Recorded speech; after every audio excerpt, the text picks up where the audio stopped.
So guys, I woke up to a very bad news this morning. The video where I tell my story about how I was sold in Kuwait has been deleted on YouTube.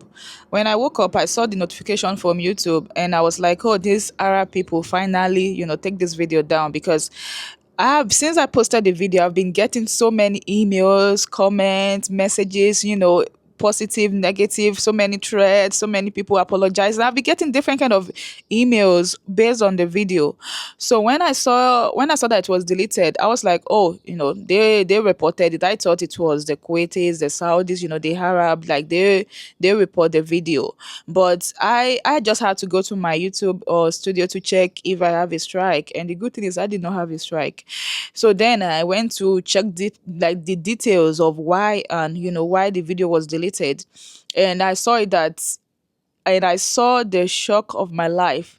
It was not the Arab that deleted my video. It was not the Arab that reported my video. It was a Nigerian that reported the video because, if YouTube take down your video, they will put the details of the person that reported it. They put the full name of the person. And it is a guy, a Yoruba like me. When I saw it, I broke down. I was like, oh my God, why are we doing this to ourselves? Why are Nigerians like this? Just because I came out to share my story of, my experience, and I'm trying to create awareness so that other girls will not fall into it. You know, 2 weeks ago, I got the email from somebody saying, oh, like, why did I come out to tell my story? Like somebody from Nigeria. And the person was telling me that, oh, I'm saved now. I'm okay now. I'm in France now. I should just forget about it and move on. I should not come out and discourage the people that want to go, that by doing this, I'm spoiling their business.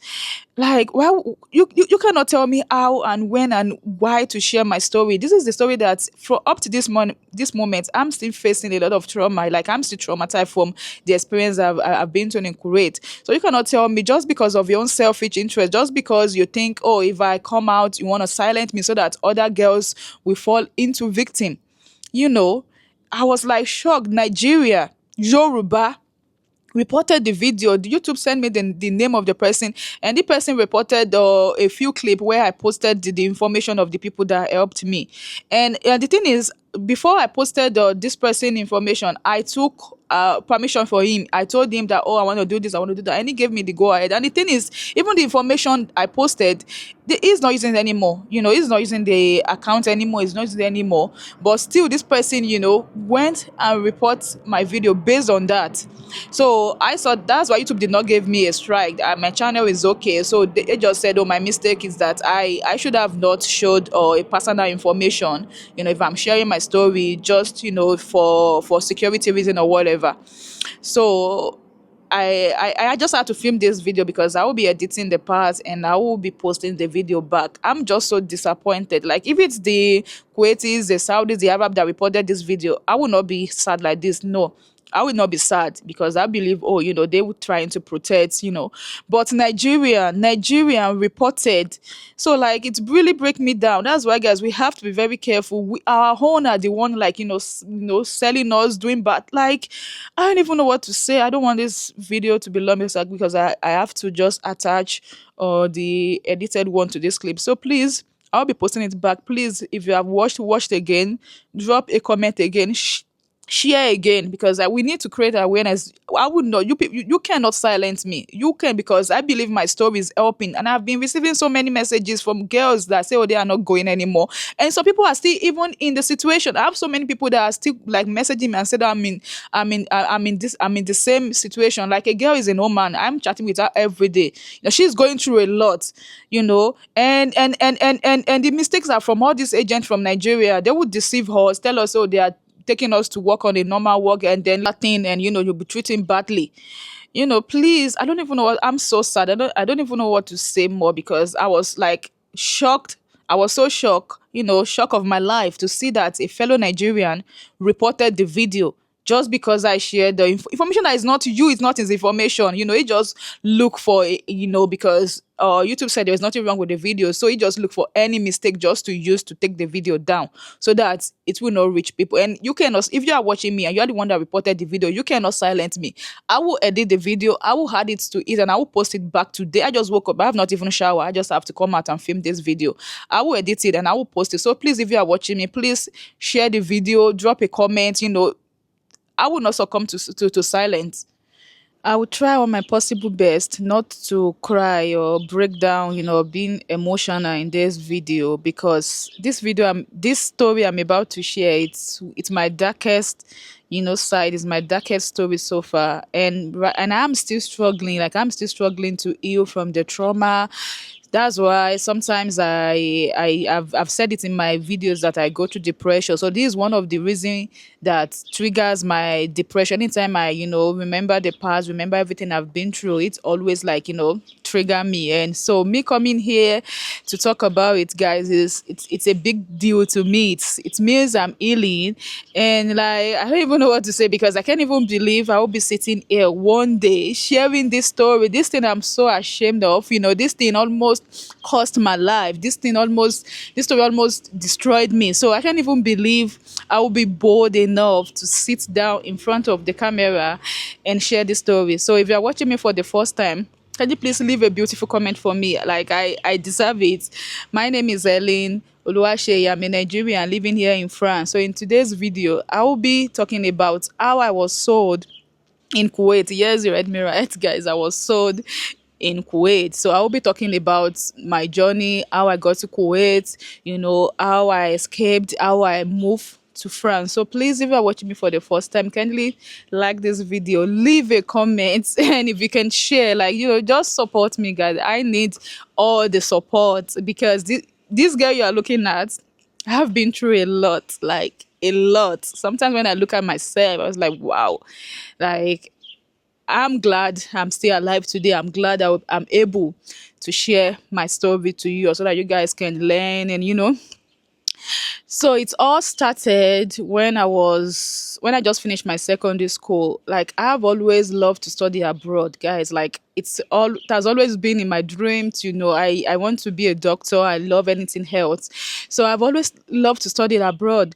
So when I finished my secondary school, then we don't really have internet like this. I think that I'm talking about this 15 years ago. So we don't, like, internet is not rampant like this. So I would go to the cyber cafe. Like, when I was so young, I was so smart with computers. So I would go to the cyber cafe. I would browse university abroad, university in Canada, Malaysia, China. I think Malaysia was really, everybody was traveling to Malaysia there. So I would just go to the cyber cafe.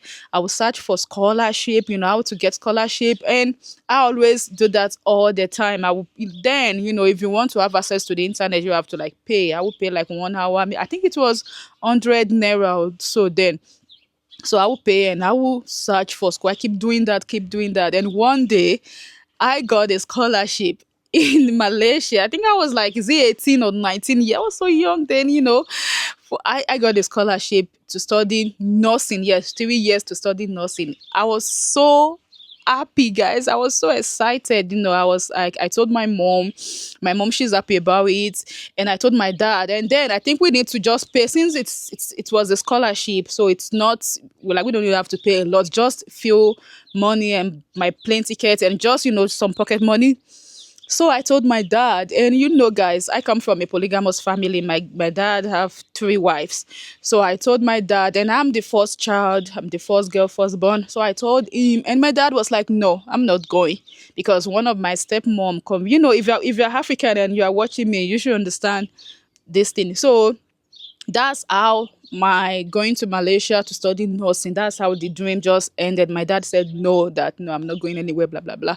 So fine. So then I got admission to study science laboratory technology in a polytechnic school in Ado Ekiti. So after 2 years I was done. I was doing my IT at the hospital, but the dream to study abroad, like, it's still there. Like, all my friends knew then that, oh, because I used to watch American movies. I just want to study there. I want to live there. I want to raise my children. I just love abroad. So I still have the dream. I did not even give up. I was like, trying to, search for information, blah blah blah. So while at it, after I finished my national diploma, I met somebody who introduced me to someone and told me about Kuwait. And then, the world is not exposed like this, with not internet whereby then I don't even know what country is Kuwait. I was thinking maybe Kuwait is just like Western world, it's just like France, it's just like US, UK, because I don't even know there is a like there is country like on Arab. So the person told me, oh, like he got me a job and I will work as a receptionist at the hotel, and it's 2 years contract, and they are, as at then I think the money he told me was, I think it's $200, or it was a lot then. And he was like, oh, this is a good deal, you have accommodation, you have everything you want, you can be able to save money so that from there you can study and like go to the university and study what you really dream of, guys. I was so happy.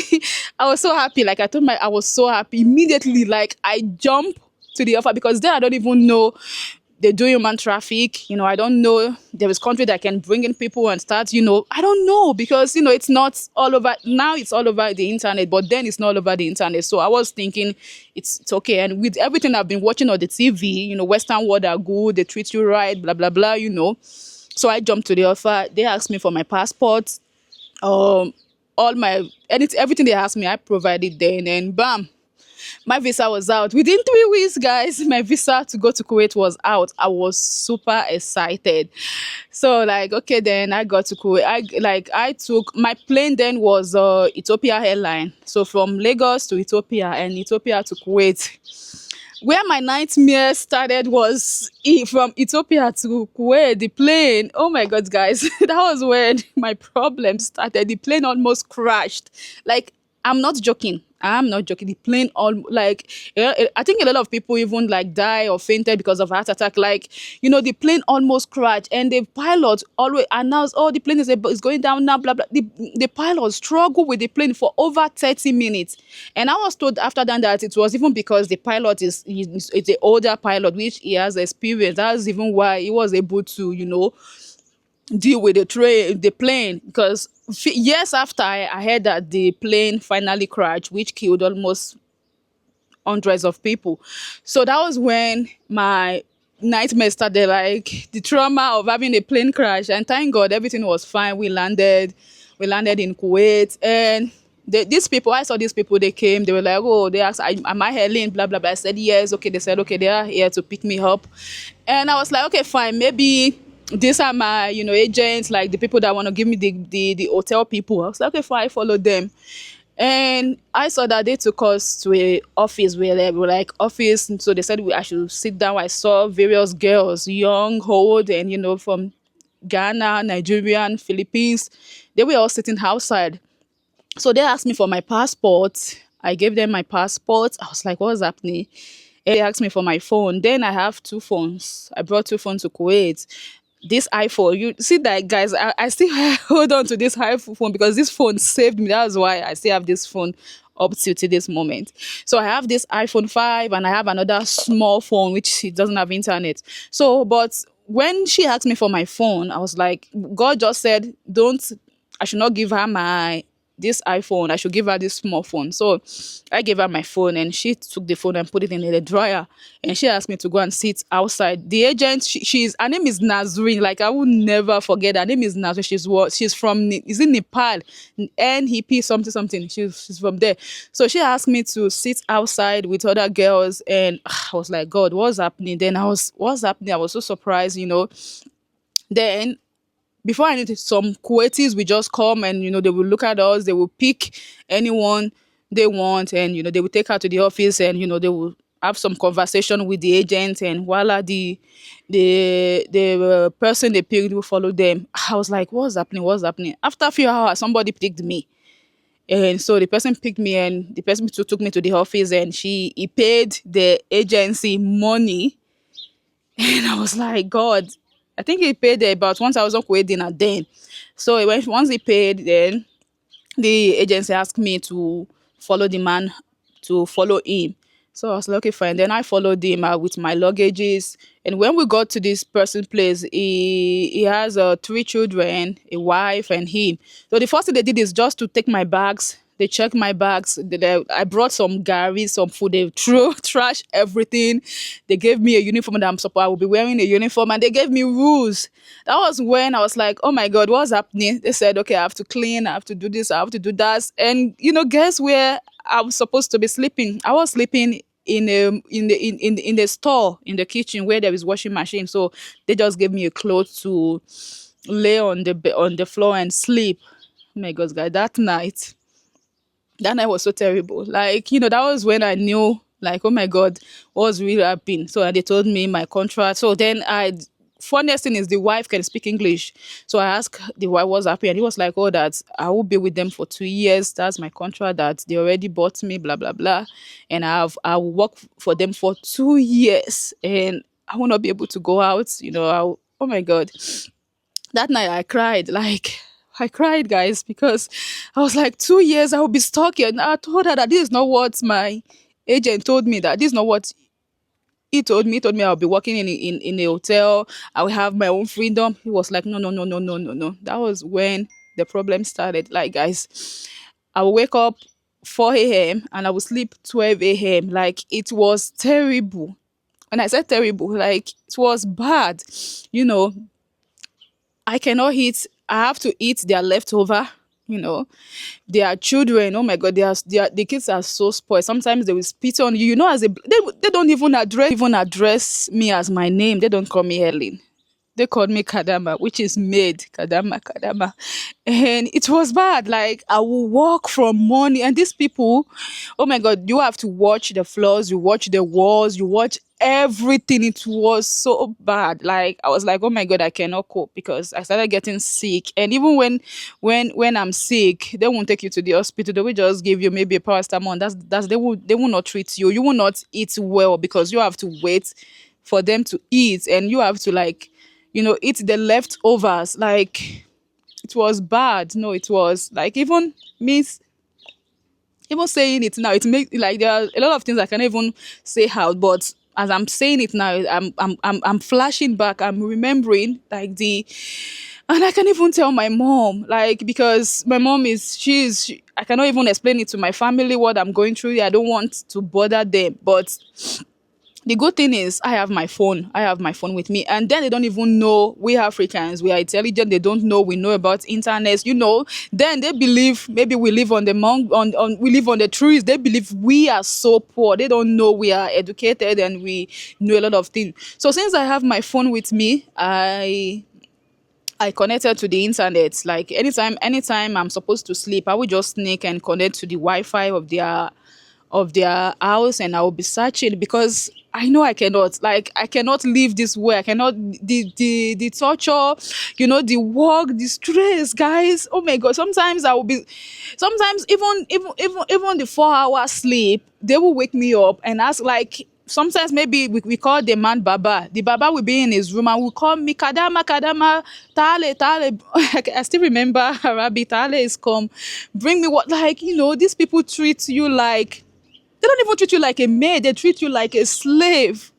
And sometimes I will look at myself. I was like, God, how did I find myself in this situation? Even me coming here to say it now, it's horrible, guys. It was. I went through a lot in that house. I went through a lot. Like, sometimes the children will slap me. I can't say anything. The mother will eat me. Like, I don't even have the right, because these people, they are so rich. So anything they can kill you. Like, a lot of maids died and they would just trash you. Like, it's another, Kuwait is another, then I don't know now, maybe it's okay now, but then it's another world of its own.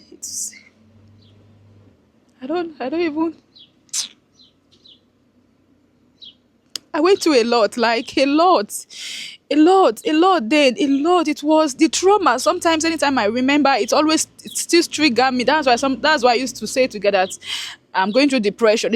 My depression is not my current stay here in France. My depression is it from all the things I've been through. It's of all the things I've been through in Kuwait. That's where my depression comes from. So, like I was saying, guys, so thank God I have this phone with me. So I would just, like, anytime they are asleep, I will sneak and connect to the internet, and I will search. I will be searching that. Oh, Nigerians in Kuwait, Nigerian churches in Kuwait, because just for me to live, because I know I cannot continue. If I continue like this, I will die. I know, because I was so thin. If you look at me then, I was so thin. Like, I was like, oh my God, my status, my situation, it was. I know I will not be able to survive in that house for the next 6 months. So I just have to find solution for myself. So I was browsing through and I was searching through Nigerians in Kuwait, churches in Kuwait. That's why sometimes it's good to be smart. Like, then I was so smart. So luckily for me, I found this website which is called expert.com. So I registered there. That was when I started seeing Nigerians. I started, meeting people and, the churches. I saw a church, Kuwait, African Kuwait International Church. The pastor is Pastor Millicent. I sent a message and I met somebody too. His name is Kingsley. He's British, but he's Nigerian. He's using British passport, but he's Nigerian. He's working at the Kuwait oil company. So I wrote him and I explained to him my situation. Like, I asked for his number. He called me. Even when he saw me, he was crying, because if you look at the way I was so thin, I was so thin. I was looking so unkempt. When he saw me, he was like, wow, Jesus, your situation is so bad. And I was like, please, you should help me call my agent that I need to get out from here. I cannot continue like this. I cannot spend 2 years working like this, living this life. So I begged him, and God, like, that's why sometimes in this life, anything you have, you just put God first, because I prayed that God should send me helper, So I told him, and luckily he said, okay, that he's going to help me. He said he's going to help me. So he went to my agent's office, Nazreen. He went to her office and, he negotiated, because thank God he was not using Nigerian passport. So because he was British in Kuwait. So they still respect him, and he was working in a very good company. He was working in a Kuwait oil company. So then he negotiates with her, and the wife and my agent said, okay, fine, that if I want release out, I have to pay them back. Like, I have to pay double money, because that was when the agent even told me that the person that brought me from Nigeria, they paid him. So the person that sold me to them, they paid the person. Imagine, guys. So they said the person, so I have to pay all this money. So everything is, as at then, it was like 1.5 million. As at then, as at 2015, 1.5 million naira is a lot of money. And like, this man said he will pay. Like, he said he will pay immediately. He paid half. I was so shocked. I was like, God. So he paid half, and so then my agents told me that I should told my baba that I don't want to work with them anymore. And one thing about them, there is this law in Kuwait that as a domestic staff, if you are tired of where you are staying, you can speak out, which they won't even tell you. This agent will not even tell you. I don't even know such rules exist. So she now told me the what I would tell the baba, the people that bought me. So when I told them, guys, that was another war. They took me to the police station. They tried to threaten me. They took me to the police station. They locked me up. Like, what I'm saying, I did not even tell my mom. They locked me up in the cell because they just want to threaten me, because to them, they said they prefer me because I'm helping their children out in English. So they don't want to let me go. So the man threatening me, like, so that I will say I'm not going. But I was like, I said, no, I have to go. After all the drama, to God be the glory, they brought me back to my agents, and that was how the man, Mr. Clincy, that's how he paid the agent money, and he, bought me for that. They give me back my passport, they gave me back everything after. So that was how I was released. And the thing is, my visa, it's made like these people, guys, these Arab, I don't even want to say anything because I don't know how this video will go. I just have to be very careful. The way they handle people, like, there is a specific visa for maid, which is called visa 20. So my visa is a maid visa. It's like there's nothing I can do with the visa. I cannot even work outside. There's nothing. It's a maid visa. I'm supposed to just come to Kuwait, work, 2 years, and go back to my country. Or maybe that's what my visa is all about. It's visa 20 was really written clearly. So when I got out, I could not find a job. I was searching for a job. I could not, because of my visa. And the thing is, when you have a maid visa, you have to be under somebody. So since I already left the people that bought me, I have to look for a Kuwaiti that I will be under. That's another stress. That was another journey for me. So I started, looking for, and luckily for me, I found a nice Kuwaiti woman, which, said I have to pay her. So I paid her so that I can be under her. So that was when I did that, I was able to find a job. My first job was working as a nanny. That was the first time I ever worked as a nanny in my life. I was taking care of an American child. I was working. Then later I got another good job, which I was working at the Kuwait menu. It's like a Burger King in Kuwait. So I was working there. I was a chef, and I was living in the church. I was living. Oh my God! I just want to say special shout out to Pastor Millicent of Kuwait. Like, I appreciate you guys' support. I was living at the church shelter then. They were feeding me, they were doing everything for us. So I was there and I was working and I was saving my money, guys. I was like, I did not even buy anything. I was saving money because I know that I have to get out of this Kuwait. I have to, because this is not what I plan for my life. This is not the country, because there are laws, there are rules. Like, guys, the way they treat black then, I don't know about now, but the way they treat black, they treat us like shit. Like, so I knew that this is not my destination. I have to leave. So I was working as a chef. I was saving my money. I saved it. I'll put some pictures there. I saved a lot of money, like a lot. I saved over, is it 4,000 euros? So that was a lot then. So then I was searching for schools. Like, I still did not give up on my school. I did not give up on me want to study abroad. I did not give. I was still searching for school. I was searching in Canada, in UK, in France. So I got to know about France when somebody told me that schools in France are way cheaper. That they are cheaper. So, and I saw a school in France that cost about, as at then, it's not even up to 1,000 euro, which is very cheap for me than the one I was seeing in UK and Canada. So I applied. I met somebody here too who helped me out. So I applied now and I was given admission. There.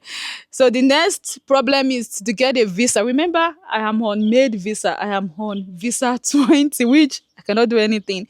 So then I was like, okay, fine. Then I went to France embassy website in Kuwait. I searched for their requirements, their student visa requirements. I gathered all the documents with the help of Mr. Kingsley. So we went to the Kuwait embassy, the France embassy in Kuwait. And when I got there, when I was about to submit, the person saw my visa and said, I'm on visa 20. I was like, yes, then what am I doing here? Like, I'm not so, like, I will not get the visa, that I should better go back to Nigeria and go and apply in Nigeria. Something in me was like, should I just leave Kuwait and go back to Nigeria? But God said, submit it. Submit. That's why, oh my God. God, sometimes when I look back at my life, God has been wonderful to me. No matter how situation I find myself, God always rescue me. God. So I told the person that, are you the counselor? That was what I said. Your job is to collect my file and submit it to the person that want to treat my file. So why are you telling me not to submit? So the person I submitted, and after 3 weeks, I got a email that my visa is ready. I should come and pick up my passport. I was like, hey God, I know they will reject me. Let me just go and pick it up and go back to Nigeria. So when I got there, I picked it up and I opened it. I saw France visa. And the woman was just looking at me, was like, wow, that I am the first Kadama, first maid that will apply for visa and they will give. Yeah, like, I saw it and I was just crying. I said, God is always on my side, guys. In every situation, God always come through for me. That's why when I talk about being grateful in my video, like, because I'm always grateful, because no matter, even if I'm at the end of the way, like the road are blocked, God will always make a way for me. I've noticed it, because a lot of people that we went to Kuwait together, so many people that I met, they are dead. Some they will because of maltreatment, they will get sick and die. And some they will deport. Like, my case is always different. So I got my visa. I started planning how to relocate, how to move to France. As I was happy, blah blah blah. And another problem was I booked Oman flights, which it was from Kuwait to Oman and from Oman to France. So when I got to Oman, they did not, like, because I am the only black girl, only black woman, only black person that is on that train, on that plane from Oman to France. So like, I attract a lot of people, like the security were like wondering, the immigration. So they had to like take me and put me aside. They were asking me questions. And when they opened my visa, my Kuwait visa, they saw that I'm visa 20, I'm Kadama visa, I'm maid visa. And so they thought my French or student visa is fake. Yeah, they thought it's fake. It was like, how come? How that? Like how did I able to get this visa in Kuwait? That blah blah blah. These people they discriminate a lot. I told them that I submit the visa application by myself. I did not even use any agent, guys. I did everything by myself because as at that time I did not even trust anybody. Like I did not trust anybody because of what I've been through. So I did the visa, everything myself. I walk to the embassy by myself. So I thought they did not believe for. They took me aside. They said they took my visa. They for like I think I spent over a day. I missed my flight. I spent a day at the airport. They went to check the visa. They saw that the visa is okay. They were still questioning me how, like this thing took. I think it's even more than a day. I was so exhausted at the airport. They did not even give me any place to sleep. I was sleeping at the airport. There's no food, nothing. They did not even care about me because I'm a black person, so they don't care. They were just focusing so that maybe they want to transfer my case to their head office, and also they need to call Kuwait to be sure, I did not escape, to be sure I really got it. They were just making all the findings. I was just there praying, crying at the airport. Like people were looking at me, and to God be the glory. They let me go. They booked another flight for me, and they let me go. So that's how I got to France. So like there is a lot I did not even share. There are so many deeper things that I went through, and like oh my God, in this life, I've been through a lot and I've learned a lot. And I'm so glad that I'm able to, because when I was there, a lot of people reached out to me that they were in my situation, that they got a offer to come to Kuwait. And I'll put some pictures from messages on the screen. Like they will message me and I will tell them, please be sure of what you are coming here to do. So I used to like a lot of people, like I've talked to them and with my help, they did not come. And some still I would talk to them, they were like, oh, Sebi, you are there. Then why are you telling me not to come? There was this particular girl, I told her not to come. She was like, oh, I'm in Kuwait, and I and I told her not to come. Guys, when she got to Kuwait, our case was even worse than mine. Like the person that bought her beat her up, they maltreat her, sexual abuse, a lot of things. Like she had to run from the house. She had to run because sometimes you can escape. She had to run from the house and run outside. And once you run, these people, guys, they will declare you wanted, and you will be stuck in the country forever because you'll not be able to go. Because once you want to leave, they will say that, oh, you are wanted. And even the person that bought you might write a lot of things. The person might say you stole something, you did something. He can write so many things. So that's what they wrote on her case. And up to this moment, guys, this person is still stuck in Kuwait. She's still in Kuwait. She like because she can't do anything. She cannot come out of the country. Like she's still in hiding. So I have a lot of people. Most of the people I met there that they are dead. Like oh my God. As at then, it was horrible. It was so bad. It was so bad. Like sometimes anytime I think about all the things I've been through, the trauma, guys, sometimes I would just sit and be crying. But in any ways, I still thank God because I'm here today to share this story and I'm still alive. I'm not dead. It's not even by my power. That's why sometimes when I look back at my story and everything I've been through, I always thank God. I always give thanks to God because I know it's not by my power. I'm not the only person that went to Kuwait, and I am the first black to be able to, as a then, to travel from Kuwait to another country. So that alone is a sign that God's favor is always with me. That's why I always have this attitude, like this mind of being grateful, even with what I'm going through. I'm always grateful. So that's my story. If you have any question, you can leave it in the comment section. So that's how I got to France. In another video, I'll be sharing about my marriage crash, what happened, everything. I'll be doing it in another video so that this thing will not be long. So if you watch this moment, please leave a comment.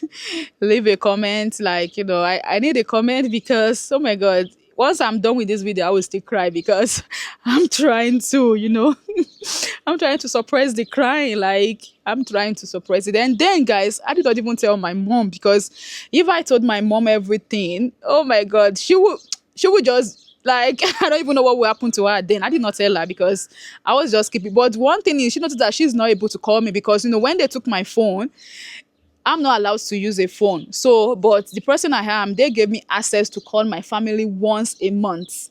Imagine, once a month. So I used to call my mom once a month. I would just give her story, mom, I'm busy, blah, blah, blah, because if I explained to her everything I was going through then, she will get sick and she might die. And, I don't want my problem to affect them back at home. So I just had to keep it a secret. And I was just, so I'm just grateful to God. I'm grateful. I'm grateful to God.